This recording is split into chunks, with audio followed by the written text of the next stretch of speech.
Thank you, Mark. Hi, everybody. My name is Sheila De Courcy.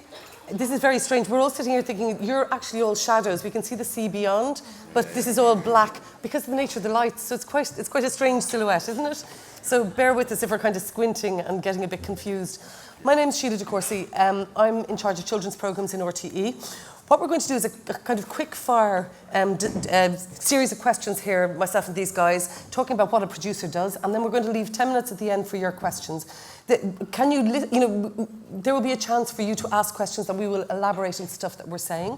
A lot of this you may know already. There may be some things you don't, and so there will be a chance. But please do ask questions at the end. So store them up, take notes. There's no such thing as a stupid question. All of the questions are important in this context. So starting up, my mic's gone funny. We're going to introduce ourselves, and then we're going to get into the questions. So my name is Sheila De Courcy for the third time, and I'm in charge of children's programmes. And the way I got into producing, I work in live action. I'm not an animation producer, but the way I got into it was largely through doing a whole range of mad jobs, from sweeping streets to making short films to playing music. And actually, something led me into the thinking about being a producer, where I saw a producer was a way of bringing together all of these things and actually enabling something to happen in the end. And I love the idea of project work. So that was the way I got into producer. Deirdre? So I'm Deirdre Barry from Salty Dog Pictures. My background, I started off in live action, and I did that for about 4 or 5 years, both TV and feature. I moved into animation through the finance and distribution side, and that was about 15 years ago. But I always wanted to be on the production end, so I was always sort of on the sidelines of production, working with producers, but not actually being a producer. And then about 7 years ago, I got the opportunity to make the move into full production, and I've been producing animation and some live action as well since then. So, Andrew? Hello, everyone, and welcome to Dingle. I'm Andrew Fitzpatrick from Monster Entertainment. We're primarily a distribution company, primarily a distributor. And over the years, we've been distributing animation series for 18 years now. And over the years, we've seen all these fantastic ideas come in the door. And at one point, we thought, maybe we'll start doing this, developing our own ideas. I don't know if any of you know that cartoon with the two vultures sitting on the branch, and one of them goes, "Patience, my arse, I'm going to kill something." Well, that was kind of how we got into animation. We decided to not wait anymore and start doing some stuff ourselves. Paul?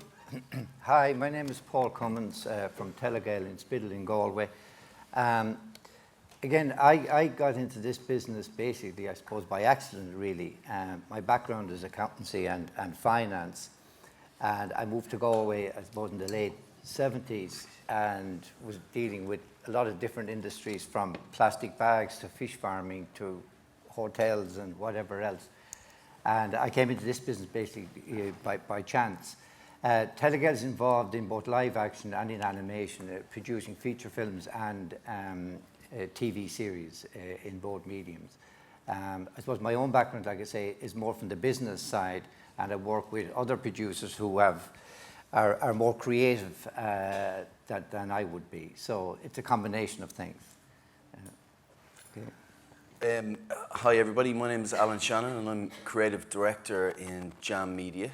And I suppose I get into animation like you guys. I went to animation college, and so I earned my stripes that way. And I suppose we set up Jam Media 14 years ago now, and we've been creating our own content since. But I started as a student like yourselves, and I kind of fell into the whole producing role by accident almost. But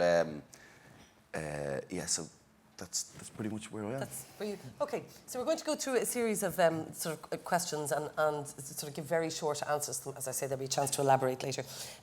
What does a producer do? We'll start with Alan. What does a producer do? In 5 words.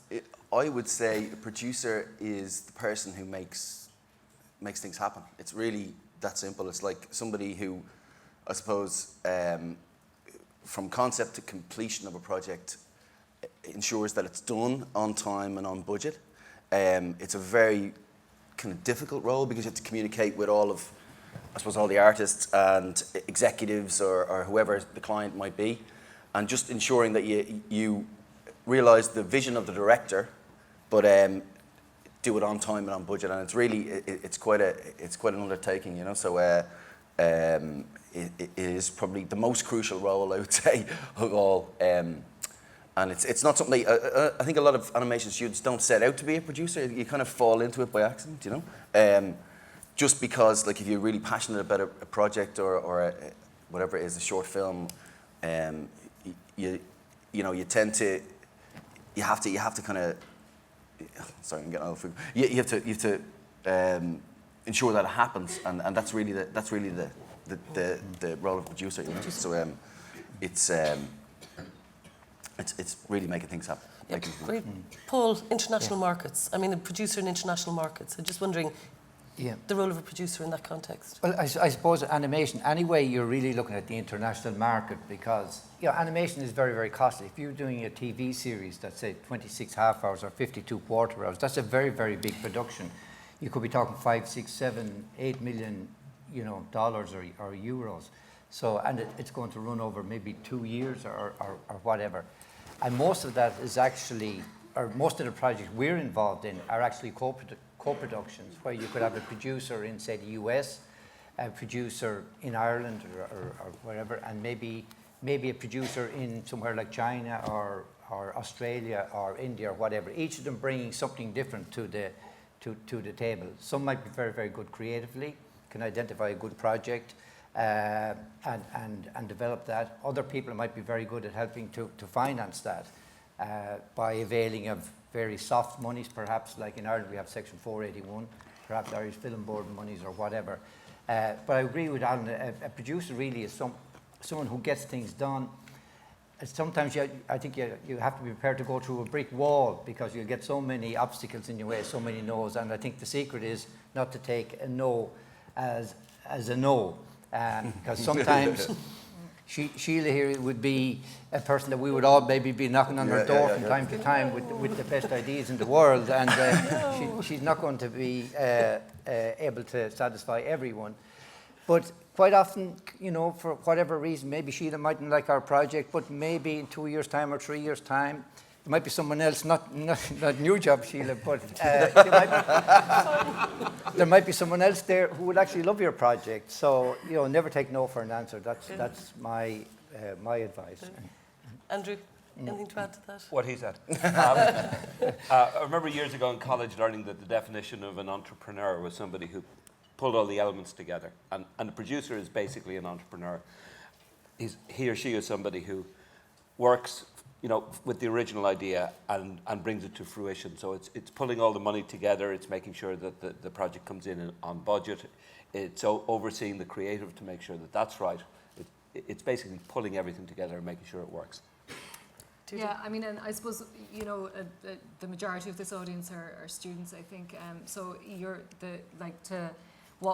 how would you become a producer really is the thing. But it's just about understanding, you know, the more areas of, like, just understanding every area from development all the way through to distribution, just trying to get an overall view of how it works, and figuring out, you know, where the funding comes from, all of that kind of thing, and talking to other producers that are out there. You know, I mean, you're making short films now, that you're a producer then, you know. I mean, you start in small steps and leading up to bigger projects. You make a short film, or, you know, it's all the same elements that go into something small as something big, and a producer is the person who tries to, you know, understand every element that goes into the making of that project. Yeah.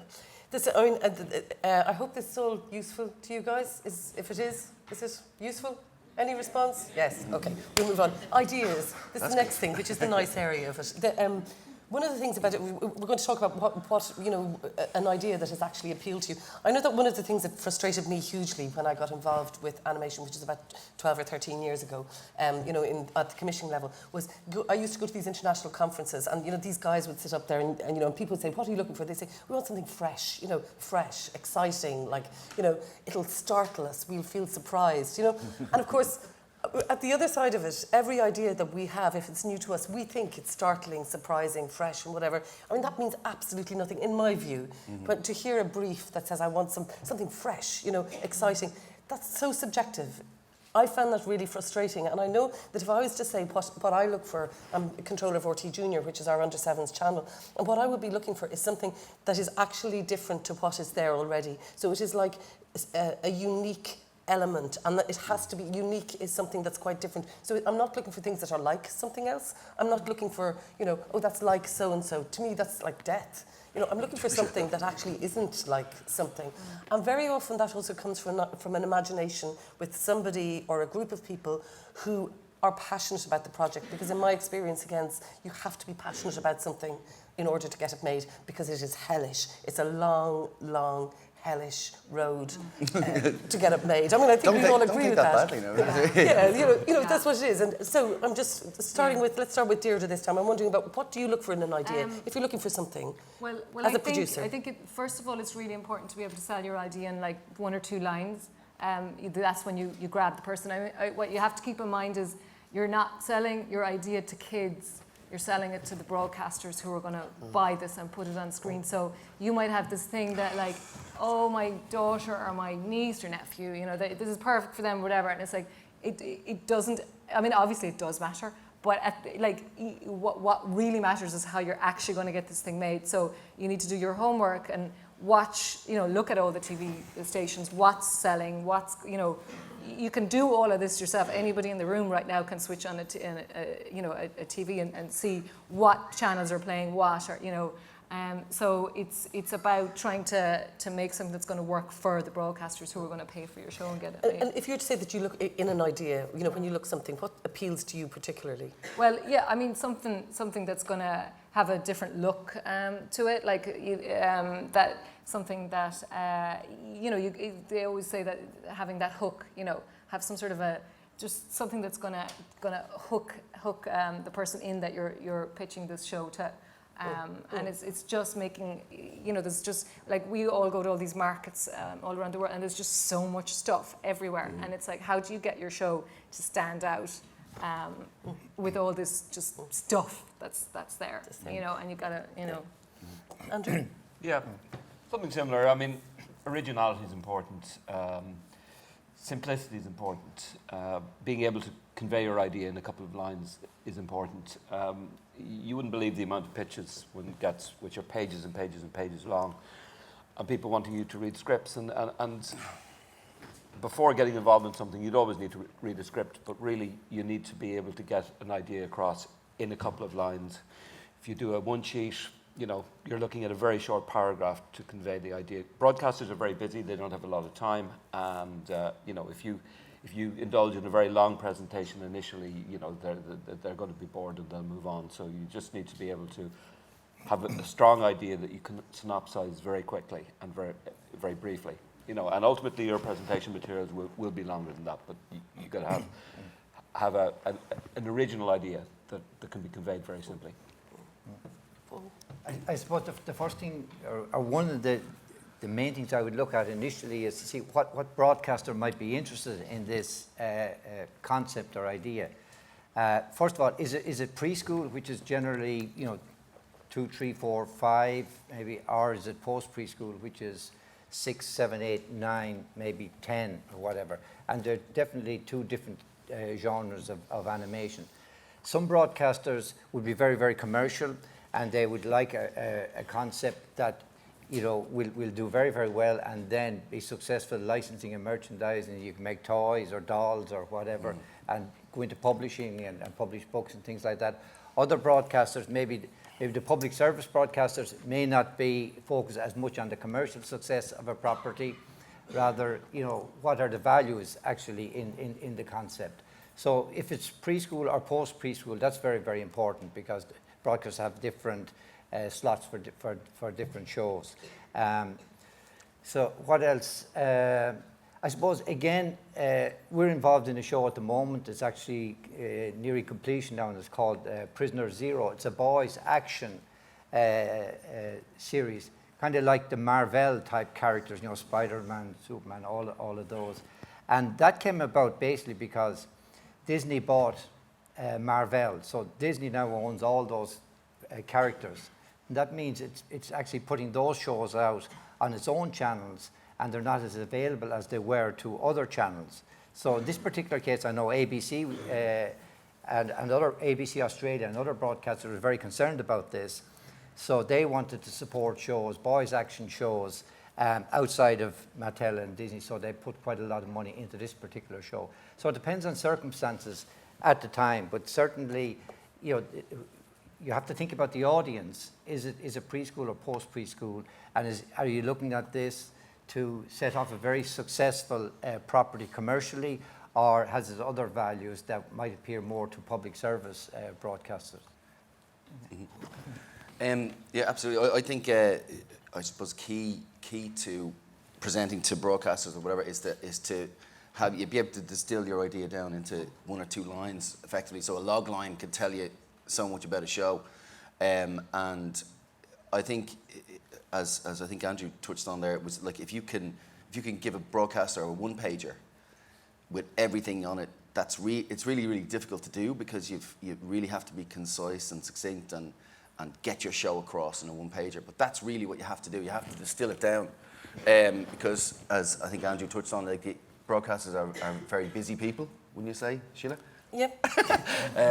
And they don't like reading, you know. So you have to kind of convince them to read things. And no, to be I suppose frank, but I think you really have to distill the idea down into a one pager and a log line essentially, and it's got to be original. And the way, like, we go around to all of the markets and we see so much content and so much. You know, everyone will, you know, proclaim that they have this amazing idea with great character, great story, great world, you know. And that may be the case, but I think you have to stand out. And the way I think you can stand out is if you have an original look to it. So an aesthetic, like, I know it's kind of last on your list, but like you should really think about making something stand out from the marketplace. And I suppose a good example that I can think of is Conor Finnegan's film, which was Fear of Flying, that he made a few years ago, and we really loved the style of it. It was fresh in the market in that it was retro looking, it had that kind of tactile quality to it. It was stop motion. Oh no, sorry, it wasn't stop motion. It was live action puppetry, and then he added the arms and legs in 2D afterwards. And I think it just looked so fresh, and when we fell in love with it straight away, and we optioned it, and we're working with Conor now on it, and now you know, we're delighted to say that we're working with Nickelodeon on it on a global deal. But like it's that kind of that freshness that you really have to look for, I think, so that's coming back to the idea thing. So an idea is fantastic. You have to have ideas, and you should have loads of them, but like you should really hone it down and just look for something that separates it from the rest of the marketplace. I think, just speaking just a little bit more about ideas very briefly, you did tell a good story that I don't know if you know about Pick Me. Yeah. Like, one of the things I was saying is that, and I know that it's the same sort of in live action and television, is that actually you need a page of ideas for yourself. Yeah. You know, you constantly bring a notebook, write down every idea, do drawings, whatever it is. Yeah.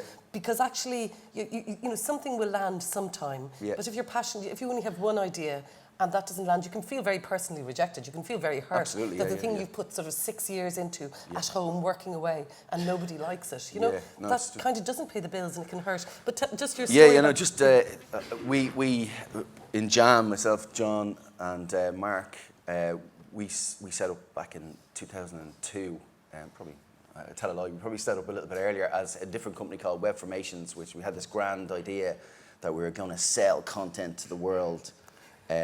Over the internet, you know, and I think we were the first to dream up that idea, but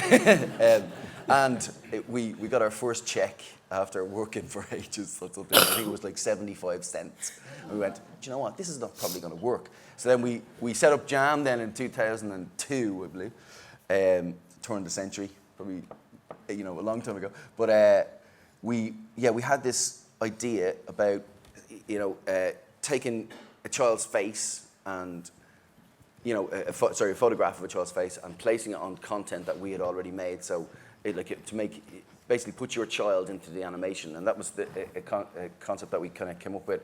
It had been done to varying degrees on the internet, but it hadn't been done on a broadcast platform. So we came up with this idea, Pick Me, and it was just that. You put a photograph of your child into pre-made content that we had. We made 104 episodes with RTE and Nickelodeon. But like it was that, I remember we had a mentor at the time, you know, and he'd come in every week or whatever, and he'd sit down on the panel and he'd say, okay, so this is a great idea, but you know, it might not make you all, you know, might not make you a millionaire. So what's your next idea? We're just like, what? What? We put 2 years into this. Of course it's going to make us loaded, you know? But it is, it's, you know, and then I suppose, like, you know, and trying to think back to my student days, you had that, you know, different concept of time, and 2 years was such an investment for us, or 2 or 3 years, or whatever it was. And we were like, what? This is not going to make us loads of money. Yeah. So but I think you really have to, just come back to your point, I think you have to just, don't be precious about your ideas. I'd say I was quite precious about the idea. And ideas come, and you have to line them up and just get them out, do you know what I mean? And don't be too precious about something. And the chances are somebody has the same idea elsewhere. I've seen it so many times now. You go, this is so original. This is going to be amazing. And then you hear about somebody, or you see it on telly, and you go, I don't believe that's my idea. You know, it's just one of those things that you just have to kind of get into that mindset where you just keep producing ideas and you know, be creative, but like don't be too married or too precious about any one idea, because that might not make you the millions. Yeah, and I think you need to trust that more ideas will come if you're used to generating ideas. Yeah. One of the areas that I just want to talk about briefly is target audience. I mean, I think that one of the when we get pitches very often, you know, and somebody comes in, it's just a general thing, but you know, and they sort of say, you say, who do you think this is, you know, aim for? And they say everybody will love it, and you go, yeah, but you know, whatever. And they go, no, everybody. I tell you, every age, they will all love it. And that's not actually how television works. And it doesn't work for various reasons. I mean, sometimes there are those shows, and we know those shows. But largely speaking, it's a whole series of things, like if you put text up on screen as part of the key narrative, like under fives can't read that text. So there's no point in, like, so that show is dependent on somebody who can read. So that's an older audience. I mean, there's a whole series of things. If you do explosions or somebody getting hurt, you're not going to show that to 3-year-olds because they will be terrified. So it's not suitable. Do you know? So I'm just wondering, I mean, talk a bit about target audience when you look at a project. And that's where it comes down to. So you've got this idea, and maybe it's like a paragraph or it's whatever, you know. But you gotta put it down and break it down. And the target audience, you know, it's like, okay, is it a preschool? Is it, you know, like, does early preschool, later preschool? Is it a 7 to 11? Is it, you know, what other shows are out there that is that same age group? You know, so you know the type of what people are expecting. What's the length? I mean, you know, so it's preschool. So is this a 5-minute show? Is it a 7-minute? Is it an 11? You know, once you start thinking about who, you know, that target age group, then it does sort of make you think about your project in a wider scale in terms of all like the format and all the other sides of it. Yeah. Andrew? Yeah, on the age group thing, I'll just talk about that very briefly because it's kind of been covered, but generally you're looking at about a 4-year age span at the most. So, you know, you might look at a series being for 7 to 11-year-olds or 4 to 8-year-olds. The viewing habits of a 4-year-old are quite different, and the tastes are quite different from an 8-year-old. So 4 years, 3 or 4 years is kind of the span you're looking to cover in selecting the target audience in terms of the age group. And it is very important to focus on that because we do hear a lot of people saying, you know, 2 to 11, and there is the odd show. But, you know, if you aim for that, you're probably going to fall between two stools. In terms of the format, the length and the number of episodes, this is very important because most broadcasters schedule in broadcast seasons, so spring, summer, autumn, winter. So a broadcast season is 3 months, which is 13 weeks. So you tend to want to think in terms of multiples of 13. So you're doing 13, 26, 39, 52. And then in terms of the length of the episodes, I mean, anything is possible. There's 2 minutes, there's 5 minutes, there's 7 minutes, there's 11 minutes. But a lot of broadcasters need to schedule half hours. So part of the plan, ideally, doesn't always work this way, but ideally is to think of how can they make up a half hour. So 2 11s is a 22-minute half hour. 3 7s is a 21, 22-minute half hour. 5 minutes rarely will make a half hour. So, you know, those are kind of the building blocks in terms of how broadcasters schedule. So it's kind of quite important to think about that too. And typically, you know, younger kids are good with shorter format programs because they don't have the same attention span. But when you're into the older kids, 6 to 11, 7 to 11 or whatever, you know, you're looking at half hours or 11 minutes for the most part. Can I just, sorry, just one thing, like Peppa Pig is a good example of, like, you know, you think, okay, obviously Peppa sells all over the world and it's brilliant and you want to, you know, the next Peppa Pig would be fantastic, but once kids are four going into 5, they're getting sick of Peppa. So even the older preschool are actually not tuning in. Like I watched it with my own daughter, and when she was like 4.5, suddenly Peppa was just done, and she was moving on to you know, and she was only 5, like she was 5, and Peppa was just out, and as were all the bags and everything that we had bought around Peppa. But so you have to just really understand the target age group that you're going for. Paul or Ellen, you could add. Yeah. If I could just give you an example, maybe from it's a feature film, a stop motion feature film we're working on at the moment. It's a co-production between Telegael and a studio in Estonia and a studio in Belgium, and it's actually in production at the moment. And we presented the project about 2 weeks ago at Cartoon Movie, where we were looking for a sales agent. It's about 33% produced at this point. So we've taken on board a sales agent, but it's a story about a boy whose father is a ship's captain and is away at sea most of the time. His mother's not around. But basically, the agent's comments to us were that we have to write. There's a role for a little girl in it as well that we've already recorded, and all the voices actually are Irish cast, including Brendan Gleeson, and we've some good young boy and girl talent in it as well. But the agent's comment when he saw what we presented was that we don't have enough in to attract the girls' audience. So we have to, even at this stage, to write up the role of the little girl that's in it, to put her more, not quite equal with Morton, who's the boy, but at least to bring up that role, because the agent is afraid that the distributors won't take it because it doesn't have enough to interest the girls and the female audience on that. So these are all things that you kind of learn. Sometimes you learn them the hard way, but there's so many issues involved in it that you need to think about beforehand. Mm-hmm. Yeah, I'd agree with Paul, but I suppose it's a difficult thing to ascertain beforehand. Like what you can have an idea of what your age group is and what your sweet spot, like the age that it'll work for. But I suppose a case that in point for us is that we had a short film called Badly Drawn Roy, and it was a short film that we made in 2006, and it was just about this guy who was the only animated character in the world living in Dublin with his mum and dad, and I think he was in his early 30s, and he couldn't get a job in the real world because there was prejudice against him because he was an animated character, and he couldn't get a job in animation because he was badly drawn. So he was kind of like, it was about this guy spiraling into depression and alcoholism. Very uplifting story, but we just made that, and we said, okay, we had a bit of downtime in Jam, I remember, and we applied for frameworks, which I wholeheartedly recommend. You know, it's a great opportunity to get whatever ideas you have out there to the world. But so we did this short film, and so obviously it was aimed at adults, and it was to entertain ourselves and have a little bit of laugh, and so that we made it and let it go. We didn't kind of think, okay, this is for X age group or anything.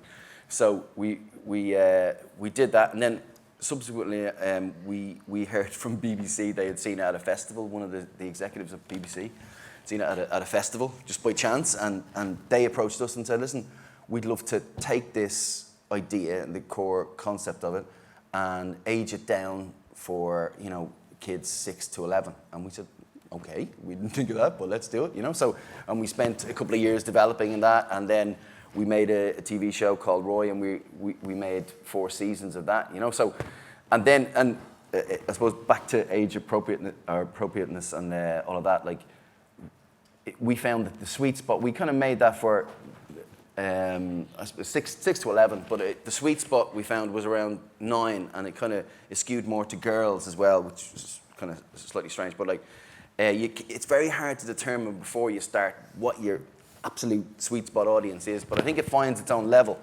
And then subsequently, we were asked by another CBBC executive, would you not think of doing Roy for a younger audience? So, so that's what we're doing at the moment. So Roy is an example of a short film, which I think is really pertinent to you guys. Is that if you have an idea, and you if you're passionate about it and want to make it, and you go about it, you get a producer or you become producers yourselves, and you make this short film or whatever it is, something you're passionate about. It can lead to so many different things. And so we're producing Little Roy now, which from a short film that started in 2006. We're doing a show with CBeebies and CBBC, so it's one of those kind of bridging shows where it'll rest on CBBC and CBeebies. So you never know where your idea might go. But I suppose I'm rambling here. But I suppose my point is that it's very hard to determine the sweet spot age of your audience, I think. At the start, I should think. Yeah. I mean, that's a fair enough thing, because I do think that's one of the jobs of commissioners as well, or experienced producers, is to actually look at the core of it and say, well, we could actually take it in this direction, and we very often will do this. Guys, we've got 10 minutes left. There are loads of further areas we want to cover, like we're going to talk about digital spin-offs. No, they're not necessarily important. What are the subjects or areas you feel are underrepresented in the international market? What idea have you got on that was blah, okay? Actually, I think that we're just going to move on to you. Points of clarification. Anybody want to ask anything of these guys, or ask about being a producer, or how to find a producer, or, so there are roving mics. Is there, yeah, great. I was just wondering, in the last... What's your name and where do you come from? That's we always ask. Hi, I'm Mark. I'm coming from IADT. Okay. Thanks, we Mark. just heard in the last panel about the creative side in colleges, and this panel is more sort of say the business side. Do you think the colleges in Ireland at the minute are doing enough to cover the business side and sort of like educating the students of like the sort of tough industry we're going into, like the real sort of business side of it? I think the short answer is no. But I suppose we wouldn't want to deter people from getting into the industry. The industry is fantastic, and that's what this is all about. Is like connecting with you guys, and you're the next animators of this country. So, but I don't know whether it's I don't know whether it's relevant that you get into that kind of nitty gritty. I think it's a valid point in that maybe it should be touched on, but in terms of getting into the whole business side of it, I think you really learn from experience, don't you? Like you kind of fall into it, as I said earlier. I think I don't know whether it can be taught in college. I think it's one of those things that you just have to get out there after you leave school. If you have a great idea and you're really passionate about it and you want to get together with a few friends or whatever and create that, then I think that's the best possible experience. I don't know whether you could learn it in college, to be honest with you. To be honest, I think a lot more could be done in college about that. I completely agree. It's not really until you're thrown into stuff and that you practical experience. But I do think that there should be more an introduction to what's out there, because I do think a lot of people finish college and they're just like, okay, where do I go now? And there actually could be some basics introduced or taught, just a few things. And even like one session a week. A point I'd make is that not everyone really probably has ambitions to be a producer, or it's not necessary that everyone's, because if everyone's a producer, well then, where's all the creative talent and all of that? And maybe not everyone is cut out to be a producer. A lot of people are probably just stressed out if you're trying to do deals or trying to get finance or try to bring something in on time, or try to speed things up or whatever. That's not for everyone. And sometimes the creative and that side don't mix that well. Sometimes they do. I've seen some people who have both talents. But, if it's maybe not everyone's cup of tea to be a producer, because sometimes you have to leave behind you what you really want to do. And if you want to be an animator or a designer or whatever, maybe leave the producer bit to someone else, whether it's a friend of yours or someone that you know at college and that you can work well together, or whether it's someone else. So everyone doesn't have to be a producer, but then again, like most of us, a lot of people fall into it by chance or by circumstances. Just really quickly, I think definitely not, you know, obviously the creatives, you need creatives, but I think just having an idea of what's out there, just what the outside world is outside of college, and it's not just about going into a studio.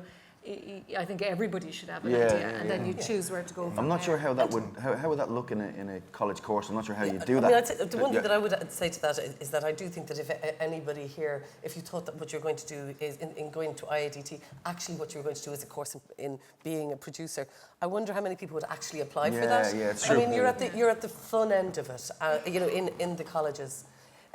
But thanks, Mark. Is there any there's time for 2 quick questions. I'll do them back to back because I know that I'm being signalled at from all over. We've got about So 2 quick questions. We'll answer them very fast and then we'll move on. There's one there. Thanks, Mark. Hi, just quickly. I know you were talking about the age groups and the target audiences. I was wondering if you thought there might be any kind of market for older audiences. You think in animation, because you're always talking about kind of 7 to 11 as being one of the oldest. And do you think there's any market for kind of young adult or teenager or even adult? So I'm going to take the second question and then we'll answer both of them. And what's your name and where do you come Laura from? from IDT. Brilliant. And there's another one over there. There's somebody over there. Thanks a million, Laura. Sorry, we'll just take, I was just wondering, when coming up with the concept of a show, should we consider like sensitive topics like as important, or should we consider like what is more commercial, like creative over like, you know, marketable? I would just say, as a public service broadcaster, please look for sensitive topics. I think animation is absolutely designed for sensitive topics, but that's what I would say. Whereas I'd say Paul would say, no, I want something that will sell. Don't do it. You know, sleeping bags. Okay, thank you both for. And where you're from? IDT. IDT as well. Yeah. So answers to those sensitive subjects. On the older audiences. on the older audience, very difficult. We, as a distributor, we distribute some series for older audiences, and you know, everybody says, yeah, we're looking for the next South Park, and then you show them your series and they say, yeah, but it's not South Park.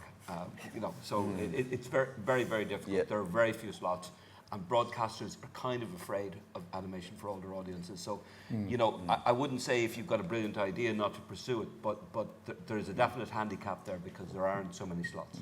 Just to add to that point there, there's in Europe every year we have what we call the Cartoon Forum. So it's a venue whereby producers or studios from different countries come along and they pitch their projects to broadcasters like Sheila here.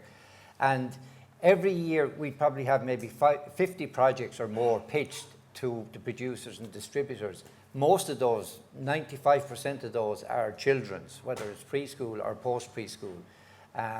But you do get the odd project that's intended for adults, people like ourselves. And quite often we really enjoy these shows. We laugh at them, they're funny and all that because they entertain us. But really the broadcasters are not interested in them. They seldom, if ever, actually get made. And I think the reason is because there isn't a slot on a broadcast for that type of show. Some of them might be a little bit, maybe not necessarily vulgar is the right word, but for an adult audience. And I think there are very, very few slots available for those shows. There's a lot more slots available for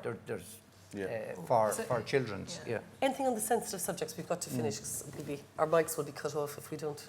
Well, the sensitive, it does go back to what's commercial or what, like some, you know, broadcasters might have a certain criteria that they need to meet. They might be looking for specific things, and that's great. But then are you targeting to one particular broadcaster, or are you looking for something that's going to be more commercial? And it does come down to some projects just lend themselves to that, but then it goes back to have that idea and a couple of other ideas as well, you know, in the mix. Like, Alan, have you got anything to add to? Yeah, well, just touching on the you know, again, making content for adults. Like, you can have a great idea and you know, want to get it out there. Like I suppose Badly John Roy again. Like, that's what we did, and then it finds its own level in terms of age group. But I would echo what Paul says there. Like, I think, you know, you're really limiting yourself in terms of potential opportunities by by going aging it up, because you know, animation, I suppose, is predominantly seen as, you know,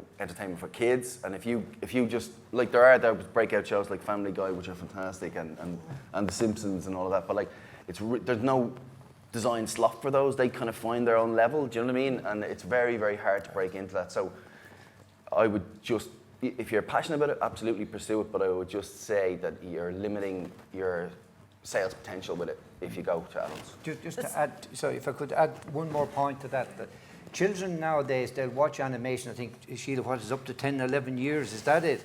And after that, they tend to want to move on to live action shows.